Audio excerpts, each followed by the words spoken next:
done by disabled people, sick people, dying people, for sick, disabled and dying people.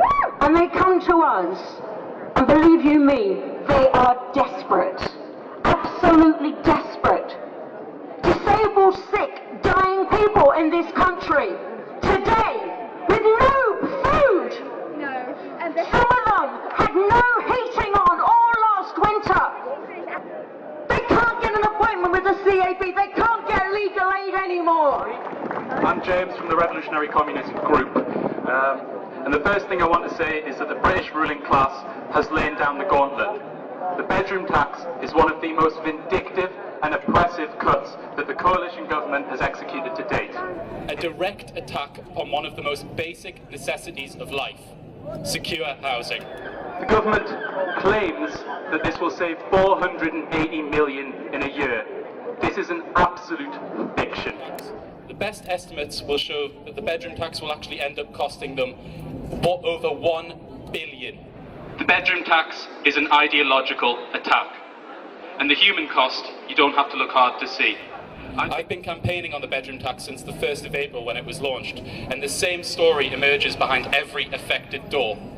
People can't afford to eat. People can't afford to clothe their children. People can't afford to choose to get the basic necessities of life. They are then hounded by companies like Your Homes Newcastle, who have threatened eviction after just one missed payment of rent. On Monday, in Cheshire, as many people have already said, a man slit his own throat in a local benefits office. With this said, the bedroom tax is but one of the miseries that the coalition are forcing upon us. Universal credit, personal independence payments, ATOS assessment, forced work placements, the list goes on and on. Like the bedroom tax, these cuts are ideological. They serve the purpose of protecting the wealthy and defending imperialist British capitalism. Ultimately, they are intended to lay waste to the working class, to force us to accept a drastic reduction in our standard of living, all in search of profit. We must resist. Those at the front line of the cuts, those bearing the brunt, have already begun to organise themselves. They go out with petitions and organise in their communities. They have staged protests at local benefits offices. On the very first day of the bedroom tax's implementation, local residents protested outside rent and housing offices in Newcastle. The response to these protests from Labour Newcastle councillors has been silence or excuses.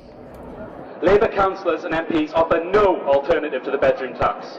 They claim that they do not like the bedroom tax, whilst refusing to offer support to those that are resisting in their day-to-day lives with non-payment. Labour introduced the bedroom tax to the private sector in 2008 as the local housing allowance. The condemned government has merely continued what Labour started. Behind this party line is a simple truth. Between now and the general election, a lot of people, even ones on this platform, will be telling to vote for Labour to stop the bedroom tax. The Labour Party themselves have explicitly stated that they will not reverse the bedroom tax, and we should have no illusions in them.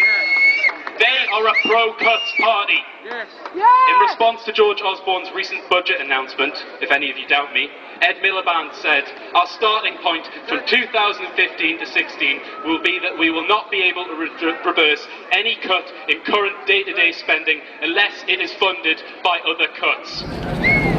Resistance is not to be found in the Labour Party, but it will come from working class communities. It will come from those most affected by the cuts. The elderly, the disabled, single mothers. Already these people are taking the fight into their own hands and organising in their communities. With the last round of council cuts in response to 100 million cut from Newcastle's public spending budgets, we saw action groups across Newcastle opposing the closures of local libraries, swimming pools and childcare services. In New Biggin Hall, an action group has been set up to oppose the bedroom tax. I have personally been involved with this group, from organising meetings up to a protest at St James's Park this Thursday. The protest was targeted at a Your Homes Newcastle event, which those already in arrears were invited to, only to present it with ludicrous stalls with free condoms and face painting. This is the approach of housing associations across the country.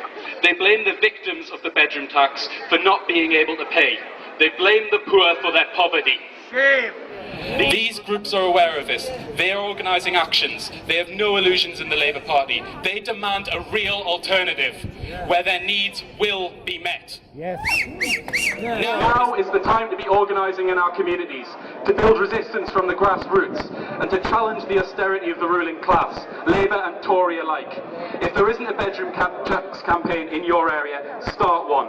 Go out with leaflets and petitions. Talk to your neighbours. The fight against the bedroom tax must be fought as a community, whether that means appealing benefit decisions together, protesting outside courts, or physically opposing evictions. The time to fight back is now. Smash! Smash! Smash! Smash! Labour, Tory, same old story. Change the system, not the party. The trail of Tory dismantlement of the social state shows absolutely no sign of abatement. And let me just say something. Let me just say something to my friend heckling me over there about the Labour Party's position on the bedroom tax, because I agree with you. The Labour Party's position on the bedroom tax. Let me speak, please. You've had your chance. Let me speak. Because the Labour Party's position on the bedroom tax is wrong. It's wrong. I think the working class and the least well-off in Britain are being forced to shoulder the burden of Tory austerity, and they're being forced to pay the price of corporate greed, and a banking. I know you've had your say. Let me have mine, and I'll speak at the end. Look, we've bailed out banks that took state aid with one hand and dished out mega bonuses with the other. We've given millionaires tax breaks, and we let mega corporations engage in tax avoidance on a staggering scale. I am still waiting for a reply to 2 appeal letters I sent to North Tyneside Council in March about the bedroom tax.